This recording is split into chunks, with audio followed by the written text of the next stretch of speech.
Welcome back, everyone, to the Men on a Mission podcast. I'm your host, Brad Richard, and shortly we will be starting our next episode. We will be providing you tools, resources, and information that you can use to make your life just a little bit better. But before we do that, let's honor our country, and then we'll begin the podcast.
Welcome back, everyone, to the Men on a Mission podcast. I'm your host, Brad Richard, and this is episode 59. Today I have a special guest with me, Larry Friedland. He is the author of the book, Chariots in the Sky. Larry was born in Canton, Ohio. Since his father was an officer with the United States Air Force, he grew up on many Air Force bases across this country. After graduating from high school at Ramey Air Force Base in Puerto Rico, he attended the University of Southern Florida in Tampa. He graduated in 1968 with a degree in mathematics and a concentration in finance. He joined the U.S. Army and served one tour in Vietnam with the 101st Airborne Division as an infantry officer and a CH-47 helicopter pilot. He is a recipient of the Distinguished Flying Cross with 1 oak leaf cluster, the Air Medal with 10 oak leaf clusters, the Bronze Star, and various other military service medals. Awesome. Wow, that's quite a resume, and that's only part of what I read. So that's a little bit about Larry. And welcome to the podcast, Larry. I wanted to start off, if you can tell the listeners a little bit about your backstory. I just gave them a little bit of it, but tell us a little bit about you, what you're doing now, and then in the second segment after our break, we will get into the book. So welcome to the podcast, and I'm going to let you take it from here. Well, thank you, Brad. I appreciate you giving me the opportunity to join you this morning and talk a little bit. As you mentioned, I grew up on air bases. My dad was a career officer. It kind of gave me a liking to pursue, possibly finish my formal education. And of course, back then, when I graduated in June of '68, the Vietnam War was pretty much at its peak. It had been going on for a couple of years prior to that, going for many more. So basically, mostly all of the young men growing up back then of draft age, 18 or older, were subject to the draft. And in most cases, if they didn't volunteer or go into the service on their own, they would have been picked up by the Army and drafted. I graduated, as I mentioned, and I had earlier that year applied to for their flight training program. And I passed all their tests. I was sent out to MacDill Air Base in January of '68 to do a flight physical, passed that, and was accepted to the program. But they had such a backlog, I couldn't start my OCS class, officer school, until October of that year. And if you successfully completed that, which was about a 12-week program, I believe, you would go on to flight school, as was the case with us fellas. Our draft boards was constantly requiring we provide documentation at the end of each semester or quarter as to our college status. Well, I notified them that I graduated and that I'd been accepted to the Air Force and was scheduled to start school in October. And the response basically was, well, that's fine, but we're going to draft you. So I was drafted in July of '68, went into the Army, sent to Fort Dix, New Jersey, basic and advanced infantry training. AIT. Part of the AIT, many of the guys in our company were college grads that were caught up in the same draft situation I was, and they were constantly coming to us to offer us OCS, Officer Candidate School, and we're doing things to entice us to do that. I figured at that time, as did many of the fellas, I think I'll do it. That's 6 months of training, and maybe I'll stay in the States for another 6 months. That's a year, and hopefully the war will be winding down, basically. So I went ahead and volunteered for OCS. I thought they only had 3 branches open at the time, infantry and armor. And I figured, well, with a math degree, maybe I'll get artillery, using angles and figures and equations and all that stuff. Well, I should have known better, but anyway, I ended up with with infantry, as did everybody else. So finishing up with advanced training in November, and then we sent us to a 4-week NCO preparatory school, and then went home for leave for a couple of weeks and showed up. I completed that. Was stationed at Benning for 6 months and worked with Ranger trainings and airborne training and just general projects as a newly commissioned second lieutenant.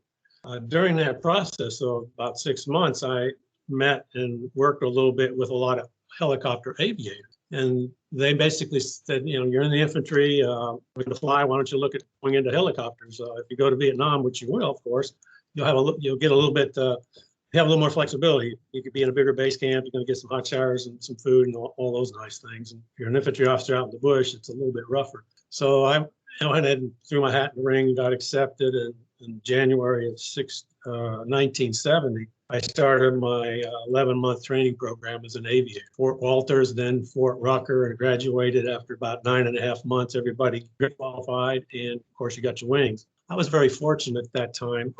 I finished pretty high in my class and was offered an opportunity to transition into the Chinooks, the CH-47, which I took, and that was another 2 months of training. Got a couple of weeks leave in December, went home, and then shipped out to Vietnam in January the 3rd of 1971. I spent the whole year of 71 up in I Corps with the 101st Airborne. We were stationed at what was called Phu Bai Air Base. It was a base. It was an Army base, really, but it was a airfield with one major runway.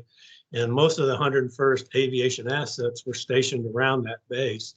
A little north of us was what was called Camp Eagle, which was the division headquarters and several infantry units there.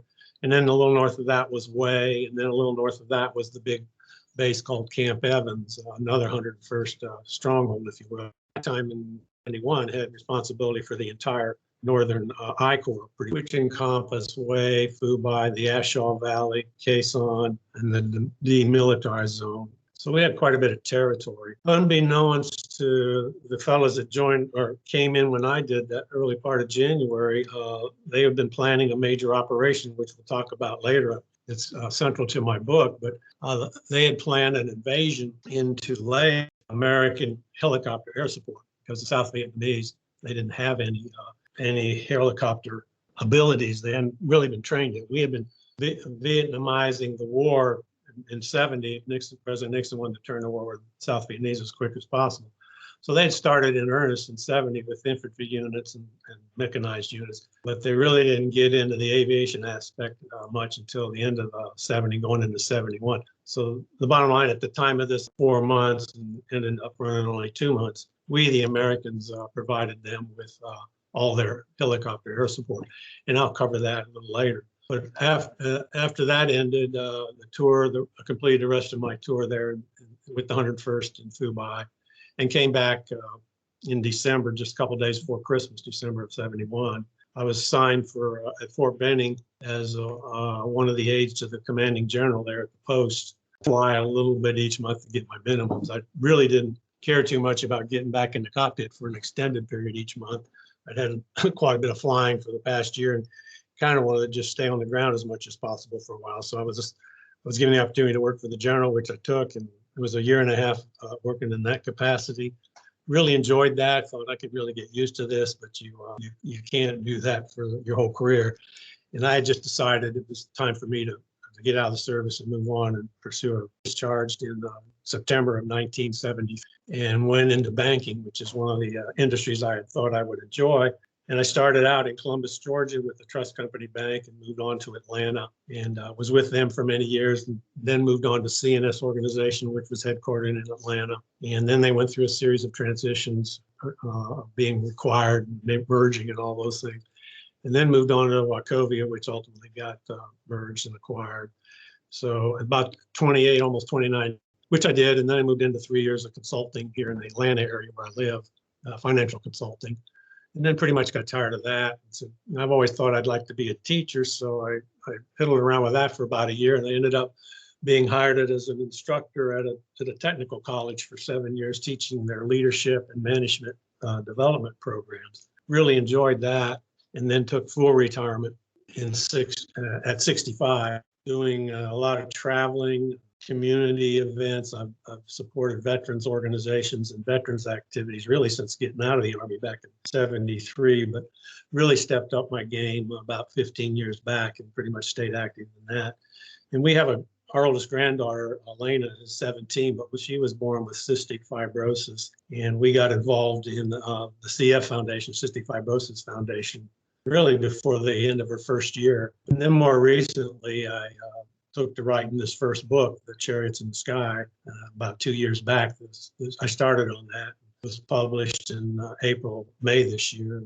Been busy promoting that and marketing some of that. And I've just recently finished my second book, which will be going to the publisher here probably very shortly for the editing process and all the things that go into ultimately getting your book published. And that's kind of from graduation high school to my present. I live up in the North Georgia mountains and enjoy the area up here. And my wife's a retired school teacher. We have 2 growing daughters and 5 grandchildren, all of which keep us kind of busy. Yeah, it sounds like it. Listening to your process and listening to your story as far as all the different things that you must have experienced when you got out of the military. Now, how long before the Vietnam conflict was over? Were you in the States when they ended the Vietnam? Were you in the States when they ended the Vietnam conflict? Yes. I was in, I think it was the summer of 1975 when the North Vietnamese overran the country and went into the palace there in Saigon, took it over. And I'd gotten out of the service in September of 1973. So I'd been out about a year and a half or so. I can still remember, of course they built, it all happened real quick, but the day that they actually rolled into the palace, that's when everybody knew it was totally over. I can still remember watching those news reports on TV, and then, of course, seeing a lot of the news footage of helicopters flying out of Vietnam to the various Navy vessels and carriers out at sea there, dropping off their passengers and then rescued. So you just kind of watch the whole thing melt in front of your eyes in a matter of a couple of weeks, and then in about a 24-hour period. So that was a little disheartening. Mm-hmm. Wow. We were here and watched. Well, I can't imagine the things that you saw and experienced. What, if you feel comfortable with talking about your experience over there,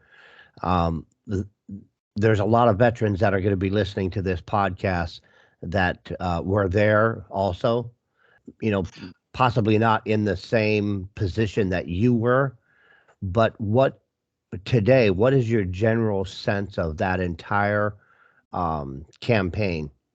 What are your feelings today? I mean, how do you look at it going back in retrospect of the mission and the whole campaign as a whole?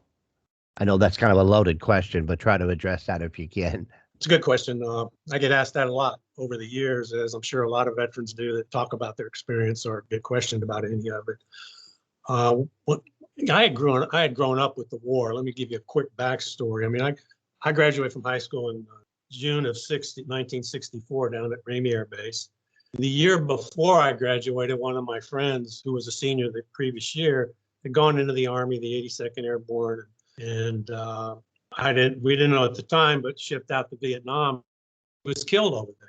And until we got the news that he had actually gone and been killed, I'd really never heard of Vietnam. But from that moment on, that's all I heard. Well, not all, but heard a lot about it through my senior year. And then went off to college in 64, 65, my first year there.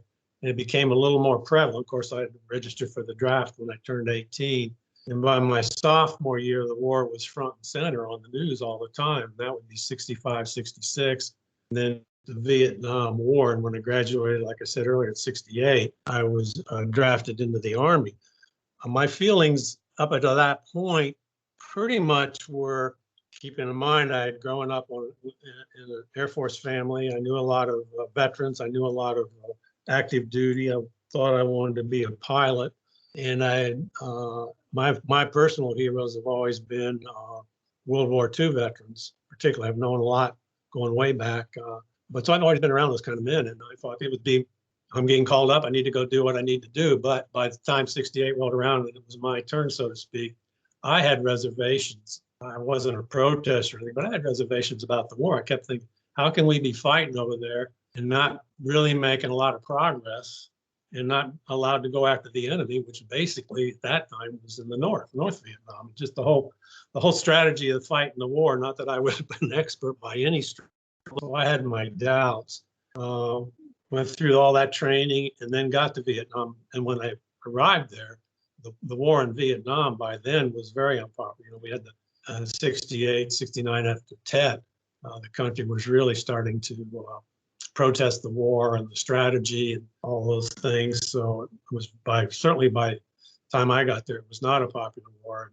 And the general public had actually even turned against the men and the women that were over there serving. We were the young people there to do what we were told to do and either end it or come back and get on with our lives.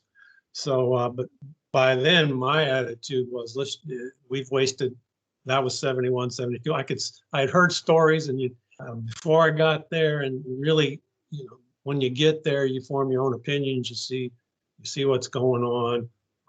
But it was clearly in 71, we had already started trying to turn the war over in 70, like I mentioned earlier. By 71, it was just how fast can we get out of the country. So it was a quick wind down. This Lamsan operation, I'll talk about a little later, it was the first February and March. And that was the last major operation of the war, which the Americans fought in. We still had activity, but that was a major engagement. When I talk about that later, I think I'll put that in a little more perspective. But coming out of that, I'm just speaking for myself. I thought these South Vietnamese, they just don't have the will to do it. I just don't think they're gonna make it. Mm-hmm. Can you kind of, you know, so bring I came it back home. And, oh, go ahead. I'm sorry. oh, no problem. I wanted you to kind of touch base on more current events. How do you see our Afghan situation in comparison to Vietnam? When we look at the Afghan situation, pulling out of Afghanistan, and how do you see those two campaigns, the similarities and the differences? I'm interested in your take on that. Well, quickly, and, my attitude. Yeah, and then we'll take a break. We'll take a break after we get that perspective, and then we'll come back for the second part because we want to hear about your book. Okay. Well, real quickly, over the years, my attitude was I thought we never should have gotten into Vietnam. I thought the Vietnamese just wanted to basically be their own country, be left alone. I wouldn't call it a civil war, but I mellowed on it a little bit. But I did believe that eventually that country would become its own country, which it obviously has become. As I look at Afghanistan, again, I didn't serve there. I have a younger brother who's gone now, but he served there 1 year and he served two tours, 18 months each in Iraq. And from his perspective, which he shared with me a little bit, he thought the effort in Iraq would probably pay off, that Iraq seemed to have a little more stability and eventually find their own and settle down a little bit. Didn't think our efforts would be a total waste. But in Afghanistan, his reaction was 180 the other way. He said, we got no business being there. We're not fighting this right. There's no way we're going to win. Those people been their own people forever, and countries have continually tried to conquer them for whatever reasons, and they just haven't done it. And so we just should never be there. So we didn't have any hope for Afghanistan. So our getting out of there, like eventually it was done, as my own opinion, was a shambles. There was no reason to just shut it down and pull out in the middle of the night. We should have planned that out and stretched it out a lot more and given them a little bit of a chance, because from the news reports now, I do think over there are still pockets of people in that country that would like to see their country be basically left alone and independent and try and have a little bit of a stable life. Because I do think for all the years we were there, we probably infrastructures and so on, but that all came to a screeching halt when we pulled out of there basically overnight. So I see some similarities, but I also see differences. And I think maybe in retrospect, when we first went into Afghanistan to get bin Laden and did it, we should have probably just shut it down and got out of there instead of dragging it on for another, 15, 16 years. Mm-hmm. So, but the men and women who served there, as always, respect and support. That was a tough city, and kind of a little bit similar to ours. We didn't know in Vietnam who the friendly people were, who the good guys were and the bad guys were regularly. And I think that was probably the same situation in Afghanistan, particularly, and probably in Iraq too, but particularly in Afghanistan. So yeah, it's a complicated topic. And I know a lot of my brothers and sisters, your brothers and sisters in the military, are struggling with the recent departure from Afghanistan. And I know that is it's from a mental health standpoint.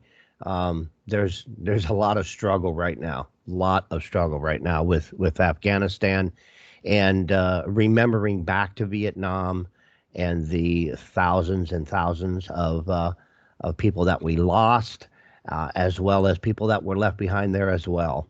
And so there are some parallels, and it's part of our history that hopefully we can learn from going forward, for sure. I think this is a great place to take a break, and we're going to take a short sponsor break. And then when we get back, we are going to continue speaking with Larry Freeland, and he is the author of Chariots in the Sky. And when we get back for the second segment, we're going to talk about his book, where you can get it, why he wrote it, and a little bit about the book. Not too much, because we want you to go ahead and pick up a copy of this book. I think you would thoroughly enjoy it. Larry brings a perspective, a seasoned perspective on things, I'm sure, and we'll cover the details on the book when we get back from a short break. So stay with us. You're listening to the Men on a Mission podcast. I'm your host, Brad Richard, and we will be right back. Welcome our new sponsor, Scars and Stripes Coffee Company. They empower veterans to build their own business using their e-commerce platform. When you purchase from Scars and Stripes Coffee, you are buying from a veteran, and your purchase directly impacts the men and women who have served our country. Do more than say, thank you for your service. Order today and empower a veteran. Use vet code Brad Richard at scarsandstripescoffee.com. That's scarsandstripescoffee.com. Have you heard about Anchor? It's the easiest way to make a podcast. Let me explain. First of all, it's free. They have great creation tools that allow you to record and edit your podcast right from your phone or your computer. Anchor will distribute your podcast for you, and it can be heard on Spotify, Apple Podcast, and many, many more. You can make money from your podcast with no minimum listenership. It's everything you'll need to make a podcast in one place. Check them out and download the free Anchor app, or go to anchor.fm to get started. That's anchor.fm to get started. Okay, we are back with part 2 of the Men on a Mission podcast. I'm your host, Brad Richard, and we are speaking with Larry Freeland. He's a Vietnam veteran, helicopter pilot, and has such a great backstory and service to our country. And he is the author of the book Chariots in the Sky. So, Larry, welcome back to the podcast for our second segment. And tell us a little bit about, obviously, where did you come up with the title? And if you can tell us a little bit about the book, what readers will find in it, and kind of the goal for writing it, and what message are you delivering with that book? Certainly, I'd be more than happy to. Going back in time, just briefly, back in 1991 and 92, I wrote a screenplay based on my experiences as a historical fiction, and I tried to market that to Hollywood. Got three production companies interested in it. They read my screenplay. They all liked it. One of them built more pictures, wanted to read it, was considering optioning it. They take it up and down their hierarchy, and took them a couple months, and they got back and said, well, we really liked it, but we have a war genre in post-production, and we're going to pass on that. But you've really got a good screenplay here. You might want to consider turning it into a book. I had a lot of people during the writing of that and reading of that before I started marketing say, this would make a great book. And then after I went through all that for about 2 years and didn't get an option on it, it's kind of burned out. So I put it all away. But in the back of my mind, I always had this story that I wanted to tell that I kind of carried with me since those days in 1971. And about 3 years ago now, I got to thinking, well, Larry, you're not getting any younger. If you're going to get the story out, you down and write the book. Because between 90 through 93 until just before I decided to actually write it, I had several copies of my screenplay just lying around. And over the years, people that read it would always say the same thing: Larry, turn it into a book. So I pulled all my paperwork out, my notes, and refreshed my memory a little bit, looked at the screenplay. And then going into the fall of 2019, I thought, I'm just going to sit down and start working on it, which I did. And then we come into 220 in February. Traction, of course, COVID shows up and we lock down. I said, well, I'm not going anywhere for the next 6 or 8 months, apparently, so I'll just take this and run with it. So I spent most of 2020 writing the book.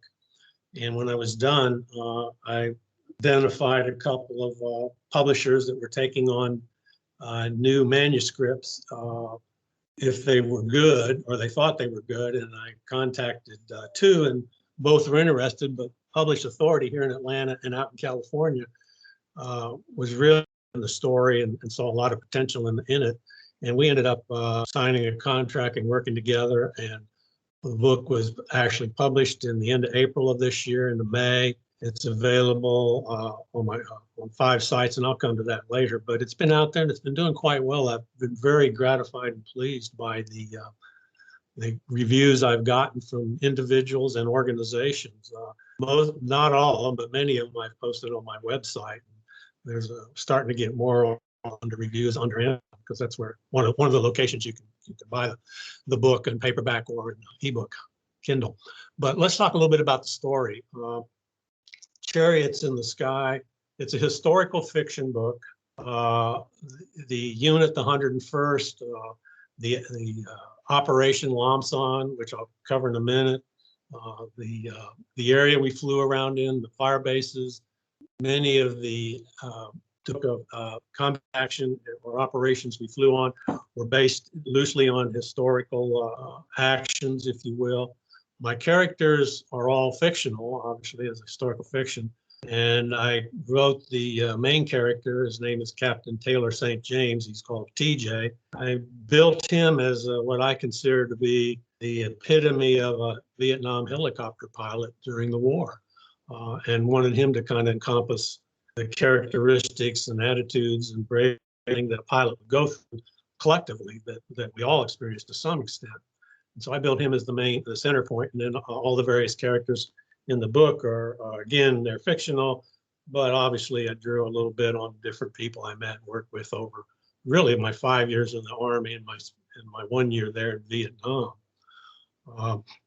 The operation itself, which is central to much of the story, which covers about half the book or a little more. The screenplay was to make it cover basically a year. But about the first half is really heavy into Lamson 719. The second half is basically different operations and adventures that TJ went through before he shipped back home at the end of his year. Lomson itself, Lomson 719, was an operation designed by MACV headquarters down in Saigon, which would be, and was the strategy was, the game plan was invade deeply into Laos, cut off the Ho Chi Minh Trail, and wipe out any of the NVA they found and all the different caches of supplies and bases they might run into. And the Americans would provide them with the helicopter support because they needed helicopters. They wouldn't be able to do this without the helicopter support. So the Americans were tasked with that aspect. The 101st Airborne, which was responsible for, we had about 650 plus or minus helicopters in our inventory. Hueys, Cobras, Chinooks, 3 companies of Chinooks, 16 Chinooks in the company, and some Loaches. And we were augmented about 30 days into this operation, which I'll come back to, by about another additional 100, 150 helicopters brought in from other units further south because we were taking such a beating during this operation. The January, and run 4 months. The game plan was simply to reactivate Quezon, which they did, build additional heliports around Quezon, which they did, and bring in 22,000 plus South Vietnamese military troops, mostly Rangers, infantry, and a couple Marine units.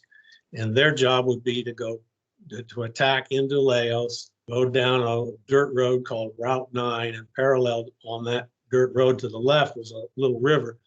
And they would just follow this road, taking on anybody they met with recognized units and try and destroy caches of weapons and food and stuff that they might come across. It was believed at the time there was a village way out there, about 60 miles. When I pronounce it, I usually don't get it right, but something in the neck of Tucum, and it was believed that was a major supply depot. So that was their ultimate objective. And to accomplish this, they decided to go down this road, ridge lines, and in some cases pretty high mountains. And to give them some protection, they would set up fire bases down this road every so many clicks, if you will, 4, 5, 6 miles down the road. And then they go a little further and set up some more, one on each side. These were designed to give them protection on their flanks and help to try and identify where the NVA were, and they could go out and support them in their operation to take them on or destroy their supplies. Well, the operation started actually on February 1st.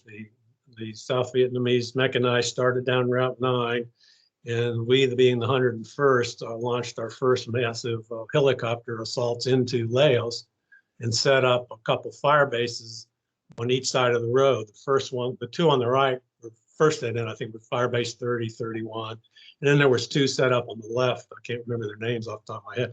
But they go out about 10 miles. Those first week went okay. They got these guys in pretty well. I was a Chinook pilot. That's really the big ones. Our job was to bring in the building supplies, the equipment, 105 howitzers, small Jeeps called mules, ammunition, water blivets, building supplies, sandbags, logs, metal sheets, and so on to help build bunkers. So after the Hueys would insert the troops and they would secure the base, we would come in, are building their base and their perimeter and all those things. And this is the way it was designed to operate the whole time. The Hueys, assault companies, would take in the initial assault with the ARVN. They would secure the place. Then we would come in and we'd bring in on all their supplies. And we were tasked with keeping them resupplied because a Chinook is a very powerful helicopter and can bring in several sling loads at a time, drop it off. It doesn't have to land and let people out or unload. It just drops the stuff off and keeps on flying during this operation.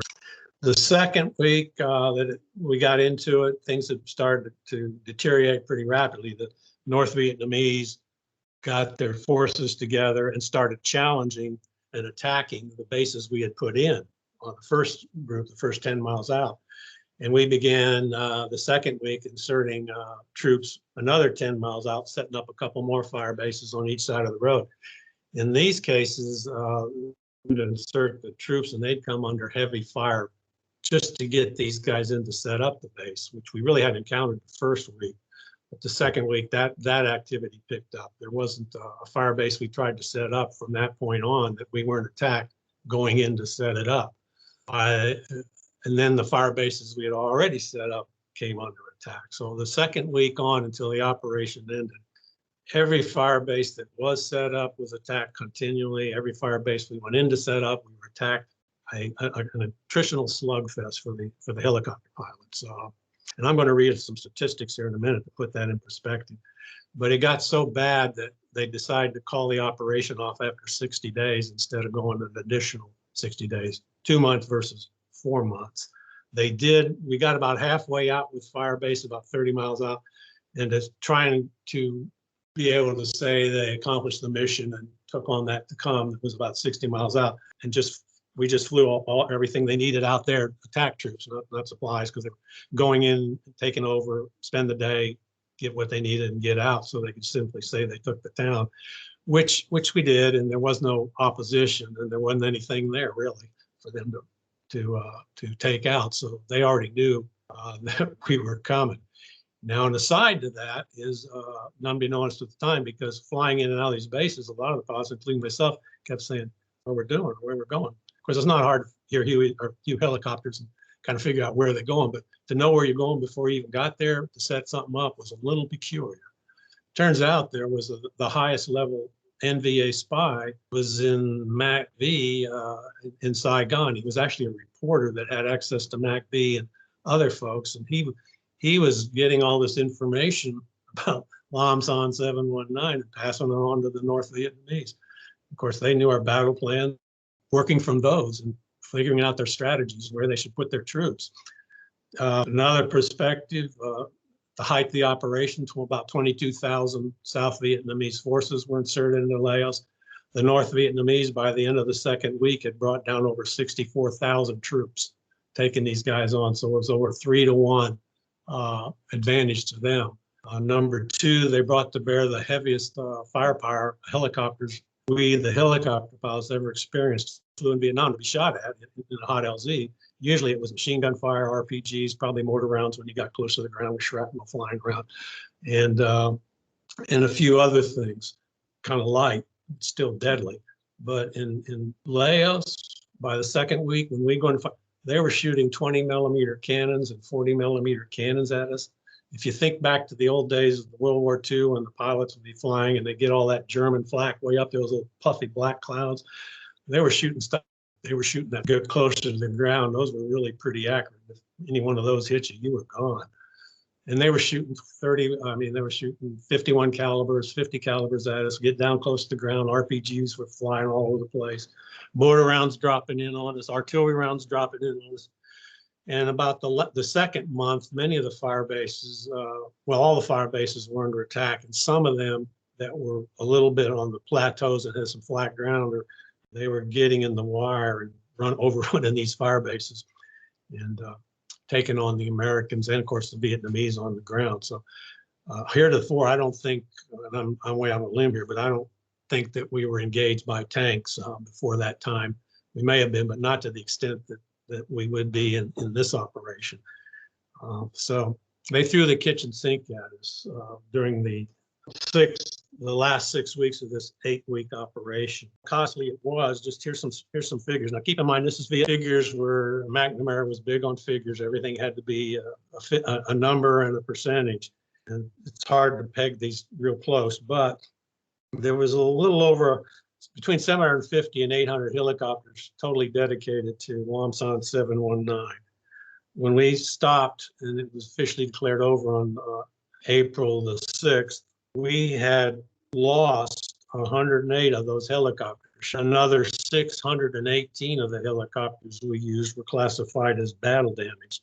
20% of those were so badly damaged they couldn't be flown. We just used them for spare parts. On the 2 months of the operation, 72 helicopter crewmen were killed, 59 were wounded, and 11 went missing. Just 2 months. It was the most intense air operation for the Americans of the entire war. It came at the end of the war, basically. At that pull out, we were going to go home.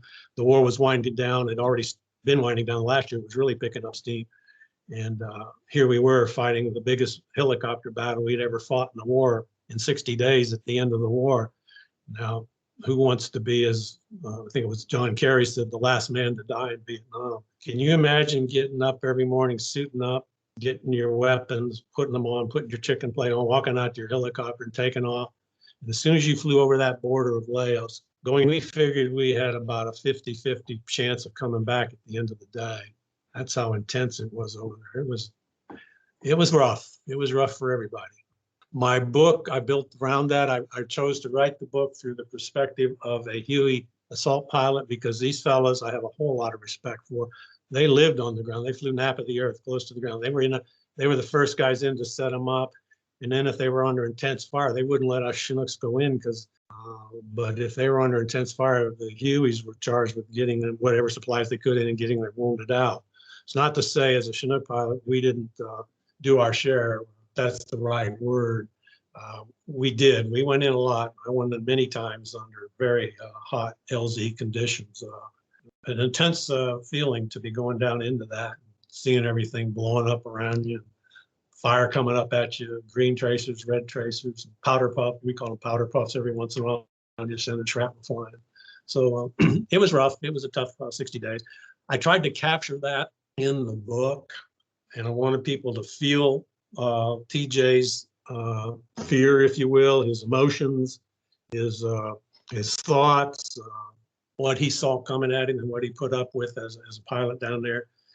And then the rest of the book, after that all ended, like sapper attacks, bases in Vietnam would periodically be hit by sappers. These were basically one of the suicide bombers, North Vietnamese, that come in with satchel charges and sneak into the perimeters of fire bases and stuff, and try and blow things up with big satchels of explosives. I put an episode like that in the book to give people a flavor. Night missions, we flew a lot of night missions, and we inserted LRPs, long range reconnaissance patrols, into take out concentrations of troops, and then they call in the Air Force doing arc lights, those big B-52s dropping bombs down on basically a large area called a grid square. So I built everything I could think of that helicopter pilots were subjected to or required to do. I wanted to put in the book, and I pretty much accomplished that. So our main character, TJ, he experiences it quite a bit. And I think I pretty well captured what I intended to do, and that was put the reader in the seat of the Huey. I wanted the reader to identify with TJ and then just think they were TJ and go through the book. And when you got to the end of the book, you just put it down and you go, oh my goodness, I think I just did a tour in Vietnam as a helicopter pilot. And a lot of people have told me that. So I feel mission accomplished there. Right. Now, I might have missed it, but you chose the word chariots in the sky. Why did you choose the word chariots to represent? That's a good question. The helicopter. It was a different title at the time, but my publisher and some of the editors said, Larry, pachyderms just doesn't grab me. Some people don't even know what it is. They said, why don't you come up with something else? I said, okay. In my book, there's somewhere well into the book, I have one of the characters say, okay, guys, let's go out and get in our chariots. We got to get into the sky. I like that. So I ran it by them, and then they tested it. Everybody gets, that's really good. Basically, when you think about it, you go back a couple thousand years, and you got the Greeks, you got the Romans, you got the Egyptians.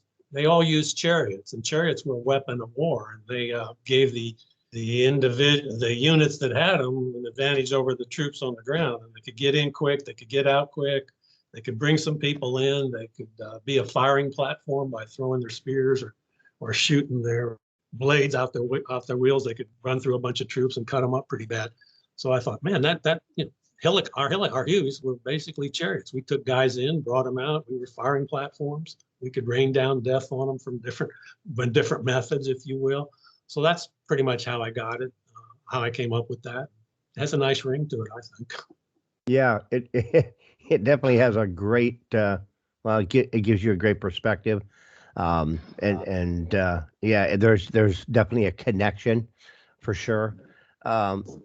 We're about ready to wrap up, and I just the last thing I wanted to kind of touch base on is veterans that were in Vietnam, what do you think they will get out of the book? Do you think the book will be any type of trigger for some? And what can they take away from the book from a positive standpoint? And we don't want to damage or further, have them experience any kind of breakdowns or triggers when they read the book. But from a positive standpoint, what do you want the reader to get to empower them and to keep them strong in today's time? Well, I based on the reviews I've got, part of your question, I've had a lot of the ones that have gotten back to me almost to a has been very positive about it. In many cases, they relate to some of the characters or the experiences. I've had a few to tell me that they got into it and it was so intense for them that they had to just put it down, but they thought it was a great effort. And I've had a lot of feedback from folks who are not veterans, who weren't there, who said, I had no idea, gave me a whole new appreciation of Vietnam veteran in general and the pilots in specifics. I always heard about the helicopters, it's iconic, the war, but I just had no idea what you men went through in flying those things as pilots and crew members. And that was my general goal. I wrote the book more for the general public to give them a better appreciation of what the helicopter pilots and our veterans of that war did. Because there's, get in a helicopter as a pilot and an aircrew person and go up and do what we did on a daily basis. So I wanted to honor those men that did that and give them credit for that. So that's what I tried to do. I believe I've done that, but it does affect some people who've been there. All of them who've been there that have reached out to me have related to it. I've really not at this point, and hopefully I don't, but I've not had anyone to be upset with me about it. And they really appreciate that getting out there. That hopefully it would. It's a lot of them, and many of them said that sharing it with their family gave their family a better perspective of what they did because they hadn't been able to really talk about it. So it's in that regard, that was a little bit of a surprise to me, but I guess that's a natural extension of that. So Right. Yeah. Well, that was pretty.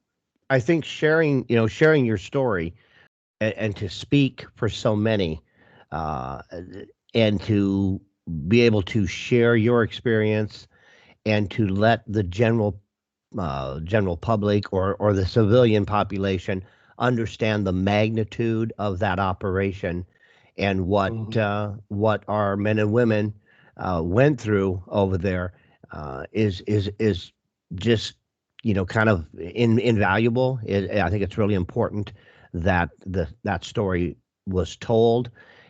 What I really want my listeners to get from our interview today with you is the fact that you survived it and you have went on to do many other things.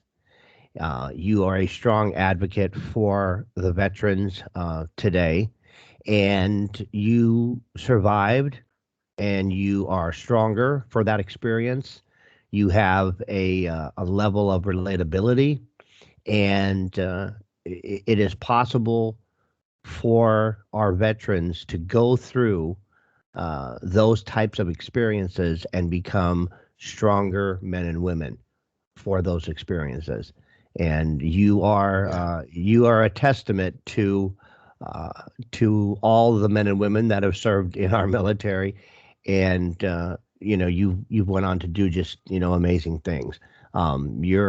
You're a little bit older than I am, and my oldest brother did serve in Vietnam as well, and I know that his stories, and he doesn't talk a lot about it, but I know that it created a different man in him than what he would have been without that experience. So, that's for that. I thank you, and I thank you for sharing it with my listeners for sure. Yeah. Do you have any closing statements here? And we're fixing to wrap it up, and just go ahead and share any last thoughts that you may have. Well, I appreciate you again having me on and giving me this opportunity and your comments. Oh, you're very welcome. Folks, we are going to If wrap up anyone's this. interested, Well, go ahead. Say that. Say it again. I was going to say if they wanted to get a copy of the book, they could go to my website, larryfreeland.com, lowercase, and just hit buy the book, and it'll bring up 5 places: Barnes and Noble, Amazon, Kobo, BAM, and IndieBound. You can also order through your local bookstore if you frequent a bookstore in your area. Perfect. Yeah, I was going to touch base on that as well. The link to Larry's website will be in the show notes, and you can connect with Larry through social media there as well. Reach out to him, get a copy of the book, either the Kindle version or the paperback. And do you plan on turning it into an audiobook? Because I think it would make a really great audiobook as well. We've talked about that. There's a little bit more expense to that. We wanted to see, it's doing real well on Amazon, and it's starting to get what they call legs on the books.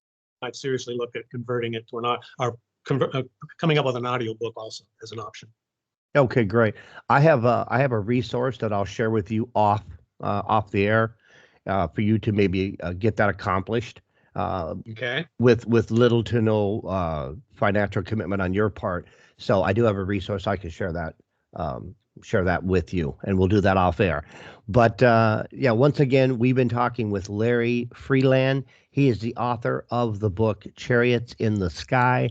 He is a retired helicopter pilot and retired Vietnam vet, and his story is intriguing, inspiring, and really thought-provoking. And it's an intense story. So I would encourage you to get a copy of the book, connect with Larry online. You can click on the link that'll be in the show notes. And it's been great having you on the podcast. So thanks again. Just stay with me, really and you bet. Stay with me. We're going to talk off air.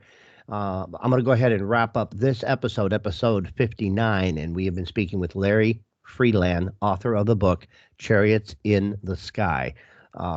Great conversation, Larry. Thank you, and just stay with me, and we'll talk off air. I'll end the way I always do. Take care of yourself, love your little me, and remember that little person inside of you needs you more than you can imagine. So until next time, and we have another episode in a couple of weeks, love yourself, and make sure you just come back to the podcast for another episode of the Men on a Mission podcast. I've been your host, Brad Richard, and bye for now. First to fight for the right and to build the nation's might, and the army goes rolling along. Proud of all we have done, fighting till the battle's won, and the army goes rolling along. And it's high.